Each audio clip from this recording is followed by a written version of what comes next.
Smart math solution চ্যানেলে আমার প্রিয় ছাত্রছাত্রীদেরকে অসংখ্য ধন্যবাদ জানিয়ে আজকের আমার আলোচনার বিষয় হলো সামনে যে তোমাদের সেকেন্ড ইউনিট বা দ্বিতীয় পর্যায়ক্রমিক মূল্যায়ন পরীক্ষা, তার জন্য কিছু কিছু সাজেশান প্রশ্ন তোমাদের সামনে তুলে ধরছি। আমি কথা দিচ্ছি এই প্রশ্নগুলো তোমরা ফলো করো এবং পরীক্ষার পর প্রশ্নগুলো মেলানোর চেষ্টা করো। পরিচয় হবে পরীক্ষার পর কতটা ইম্পর্টেন্ট প্রশ্নগুলো। যাক সে কথা, আজ আমরা যে প্রশ্নগুলো নিয়ে আলোচনা করতে চলেছি নবম শ্রেণীর ছাত্রছাত্রীদের জন্য এমসিকিউ, আয়তক্ষেত্রের উপরে। এখানে যে প্রথম প্রশ্নটি দেয়া আছে সবাই লক্ষ্য করো।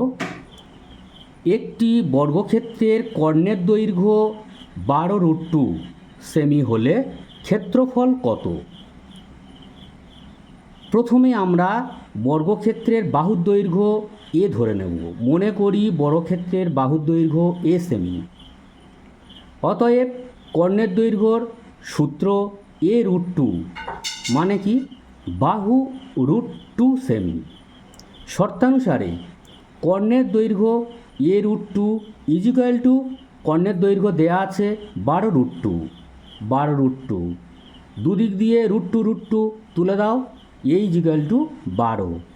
অতএব বর্গক্ষেত্রের বাহুর দৈর্ঘ্য 12 সেমি, যেহেতু আমরা a ইজিক্যাল টু ধরেছি বাহু, এবং বর্গক্ষেত্রের ক্ষেত্রফল ইজিক্যাল টু, ক্ষেত্রফলের সূত্র কি বাহু গুণিতক বাহু বা বাহু স্কোয়ার। 12 গুণিতক 12, যেহেতু বাহুর দৈর্ঘ্য 12 সেমি বেরিয়েছে, 12 12 144 বর্গ সেমি। ক্ষেত্রফল হলে বর্গ কথাটি আসে।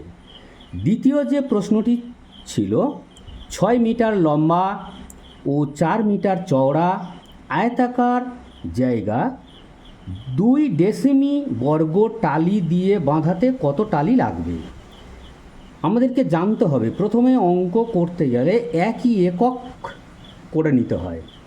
এখানে মিটার আছে, ডেসিমিটার আছে, তাহলে আমরা মিটারকে ডেসিমিটারে নিয়ে যাব। মিটারকে ডেসিমিটারে গেলে 10 দিয়ে গুণ হয়। 6 মিটার লম্বা ইজিক্যাল টু 6 × 10 ইজিক্যাল টু 6 10 60 ডেসি। 4 মিটার চওড়া ইজিক্যাল টু 4 গুণিতক 10 ইজিক্যাল টু 40 ডেসি। ক্ষেত্রফল বাহু, ক্ষেত্রফল দৈর্ঘ্য গুণিতক প্রস্থ 60 × 40, 4 ছক 24, 2 শূন্য বর্গ ডেসিমি। যেহেতু আয়তক্ষেত্রের ক্ষেত্রফলের সূত্র দৈর্ঘ্য গুণিতক প্রস্থ, অতএব টালির সংখ্যা ক্ষেত্রফল ডিভাইডেড যে টালি আছে তার ক্ষেত্রফল। তাহলে 2400 ডিভাইডেড 2 ডেসিমি বর্গ মানে কি 2 ডেসিমি বর্গ মানে 2 এর বর্গ, 2 এর মাথায় স্কোয়ার, কত হচ্ছে 4 হচ্ছে। 2400 ডিভাইডেড 4, কাটাকাটি করো, 4 ছক 24, 2 শূন্য 400টি টালি লাগবে। ভিডিওটি এই পর্যন্ত। পরবর্তী ভিডিও নিয়ে আবার তোমাদের সাথে দেখা হবে। আর ভিডিওটি দেখার পর তোমাদের যদি ভালো লেগে থাকে তাহলে একটা লাইক করে দিও এবং বন্ধুবান্ধবদের মধ্যে প্রচুর পরিমাণে শেয়ার করে দিও এবং চ্যানেলটির সাথে সর্বদা সাবস্ক্রাইব করে থাকার চেষ্টা করো, যাতে ভালো ভালো প্রশ্ন তোমাদের মধ্যে আগে পৌঁছে যায়।